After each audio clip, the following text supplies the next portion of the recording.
Hello and welcome to English in Brazil. Eu sou a Karina e hoje nós vamos falar sobre os piores erros de tradução em cardápios de restaurantes aqui no Brasil. Mas a gente não vai só dar risada desses exemplos, não. A gente vai pensar em possíveis traduções realmente adequadas e corretas para os contextos que a gente vai ver aqui hoje. Então a gente vai falar um pouco sobre cortes de carne, coisas que são realmente meio difíceis de traduzir por inglês. Mas eu também queria saber como que um americano reagiria a essas traduções, o que eles entenderiam com isso, né? Então, por isso eu vou chamar um professor no Cambly, que é uma plataforma na qual você pode fazer aulas particulares de inglês sem sair de casa, através do computador ou do aplicativo de celular.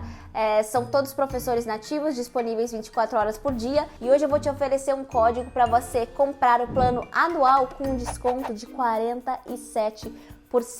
Esse cupom vai funcionar só até o dia 7 de julho. Então aqui estão os cupons, né? Com esses códigos você ganha esse super desconto.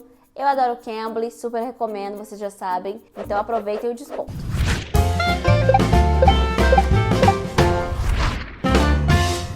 Okay, so welcome to English in Brazil. Where are you from, Vaughn? You have such a beautiful name, Vaughn. I had to ask him how to say his name before. Yeah. Yeah, thank you. Well, I'm from Canada, but I'm living in the United States now. So what you're gonna have to do today is react to some mistranslations made by Brazilians during the World Cup in Brazil in 2014. I know I'm a little bit late, just 5 years late, but I think the examples are still fun, and I'd love to know what you understand when you read those signs and those translations, all right? Okay, absolutely. I'm excited. So the first one is bread with cold. Yeah, bread with cold. Bread with cold. Well, the saying in English is if you have a cold, you have a sickness. Like you're coughing, you're sneezing. So to be exact in English, it would to say the bread has a sickness. O pão tá resfriado. Okay, but actually what they are trying to say here is bread with ham and cheese. Because we have a word, in Portuguese we say frios, né? Queijo, presunto. So how do you say cheese and sausages and ham in English? Is that a word in English? Yeah, I mean, you could say like a deli sandwich or a cold cut sandwich. So I can see now the bread with cold. We would say cold cut sandwich, yeah. Okay, cold cut sandwich. Okay, so the second one is cheese mine. Cheese mine? Yeah. Okay, so obviously cheese, we were just talking about sandwiches, we know what cheese is, but then to say cheese mine, like a mine field, as in like there's these mines underground, you walk on them, they're gonna explode, so it's like a bomb of cheese, so... É como se fosse uma mina de queijos, uma mina que explode de queijos. So that's what you understand when you read this, right? Yeah, exactly. But actually what they were trying to say is that this type of cheese comes from Minas Gerais, which is a Brazilian state.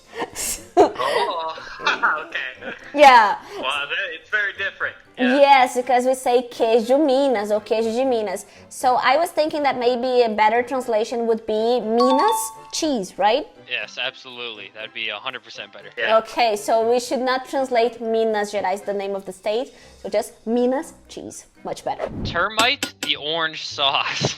What? Okay, that one's crazy. Crazy. Okay, so termite is like these little bugs that you can have like an infestation and they get in your walls and they start to eat wood. And then termite, the orange sauce. So it's like that. I mean, it makes zero sense. It's termite, the orange sauce. Yeah, it's a bug and then orange sauce. Like there's no way to make a sentence out of that. So in English we have two different words for cupim. So we have termite, which is the bug, o cupinzinho da madeira. E o cupim de carne, we actually don't know exactly how to say that in English, mas o cupim é aquela parte do boi aqui, ó, que tem um levantado, que a gente chama que é o hump. Now, hump do boi. Hump, what is the meaning of hump? So hump is like just like almost like a hill. It's like a camel. A camel has a hump or two humps, you know.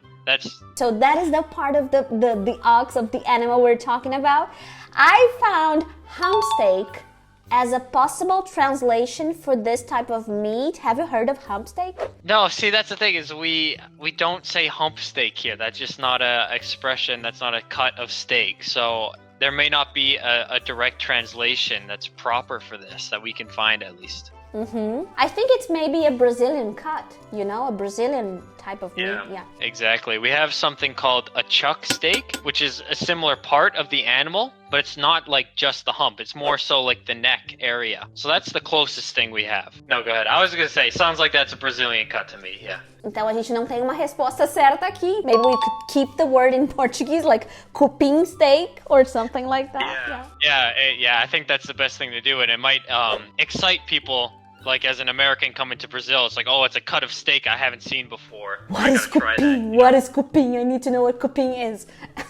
Yeah, exactly. And then we could charge more. Yeah, that's right. You'll get us all. We'll all fall for that. Brasileirices. So in the next one, we're talking about juice flavors. Okay, there's passion fruit, pineapple, kiwi, and shit. Orange and then strawberry. So, a shit flavored juice would be the worst kind. Shit is a derogatory word for poop here in North America. So not very attractive, right? No. Okay.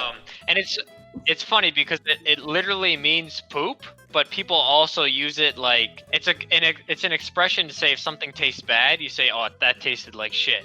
But it's like kind of a bad word here in the United States, so the problem here is probably the fact that they misspelled the word in Portuguese and then they added this word to Google Translate. So because coco is coconut, but coco is shit or poop.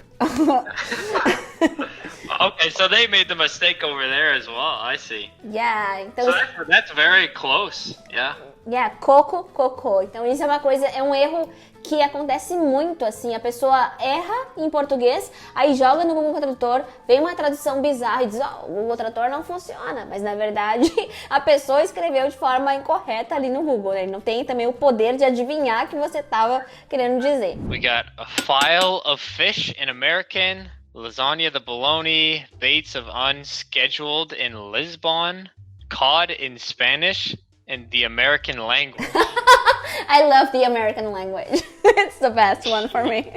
What is this? Like, what are these lists here? Is this a menu? It's a menu. They're trying to describe what they have to serve. Oh man, yeah, that's there's a whole lot messed up here. First off, there's the file of fish in American. I can already see what they're trying to say, but there should be a T. As you know, so right now that's a file of fish, but like a file is like your paperwork, your bills, those are files. Arquivo. So you could say in English fillet of fish, and just the only difference is that you take the accent off the E and you put a T there, and so it's like a misspelling, fillet of fish or fish fillet. It's both good. And then they have a americana, which is like American style. So and then they said in American. So how would you translate the whole thing? American style fish fillet, or probably American style fillet of fish, or fish fillet. Yeah, American style fish fillet. With the lasagna bolognese, we would just say a bolognese lasagna. Not lasagna the bolognese. I would say most lasagnas are this way already, so you could just commonly say lasagna, but bolognese is like a fancy term that you might see in like a nice menu, so it's okay. Yeah, because we also have chicken lasagna, right? At least in Brazil. Yeah, that's not as common here, but I'm sure that'd be great. We're very creative. Baits of unscheduled in Lisbon. Yeah, I don't even know what that is. Yeah, actually in this case, I don't know where they took this unscheduled from, because what they're trying to say is liver. So like liver baits or baits of liver, Lisbon. Okay. So I don't know where they took this. Se você entendeu por que essa pessoa botou unscheduled aqui, eu não consegui pegar aqui o erro, tá? Me ajuda aqui nos comentários. So how would you say this in English? You would say chopped liver Lisbon style. Or Lisbon style chopped liver. Também tem a questão das iscas aqui. Então, isca em inglês, bait é só aquilo que você usa para fisgar o peixe. Não é um tipo de corte que nem aqui no Brasil. Que aqui a gente fala, tudo que é picadinho, são iscas de frango, iscas de carne. It doesn't work in English, alright? So you should say chopped liver. Então, que é, fígado picado. So then we have cod in Spanish. The direct translation, like, to me, that sounds like the cod is speaking Spanish, which obviously is not true. So you would just say Spanish cod or Spanish style cod correctly. And then the last one, the American language, that is English. The American language is English. Language is the word for the way you communicate. So English, Spanish, Portuguese, that's language. But what, can you guess what they're trying to say here? Lingua, I would guess it's like some sort of noodle dish would be my guess. I hope I'm right. No, they're trying to say tongue. The American tongue. Oh. Now, like American style tongue, like maybe cow tongue or something like that, because this is something American we eat. style. Yeah, I don't know why it's American style. Yeah, that's funny because tongue. Well, I've seen tongue before in grocery stores, but not very common. Not very common at all.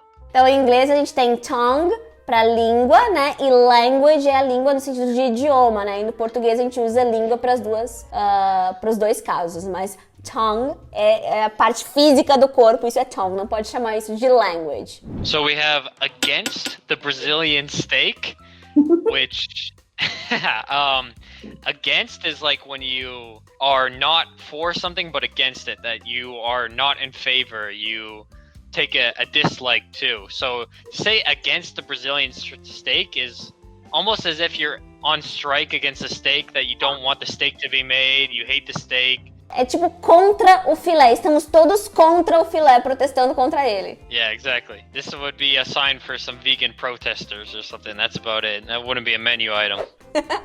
Okay, so what they're trying to say here is strip loin. Yeah, because we say contrafilé, né? Então, contra, a pessoa traduziu, contra é against, então é contra o filé, against the fillet. Mas, então, os cortes de carne são realmente bem difíceis de traduzir. I was just telling them that it's very hard to translate and to be aware of all the meat cuts in English because there's so many differences and sometimes they don't even exist in another country. For example, we have the cupim here and maybe you've never tried cupim. Yeah.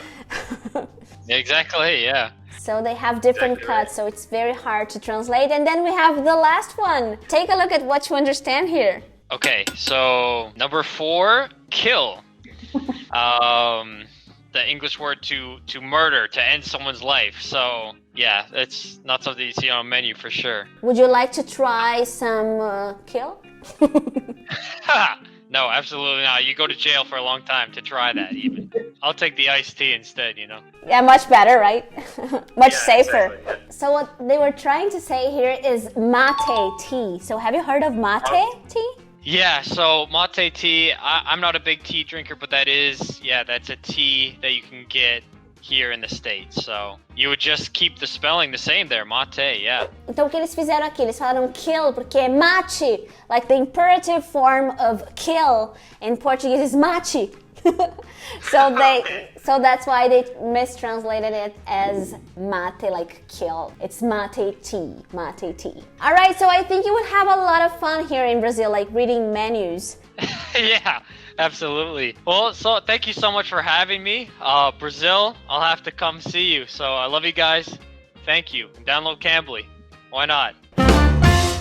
Pois é, gente, então essa coisa de traduzir é realmente uma arte. Um beijo para os meus amigos tradutores, meu respeito por vocês, porque traduzir é difícil pra caramba mesmo. E se você gostou desse vídeo, eu tenho certeza que você também vai gostar desses outros 2 vídeos aqui, que eu gravei mais ou menos nesse mesmo formato com um professor nativo.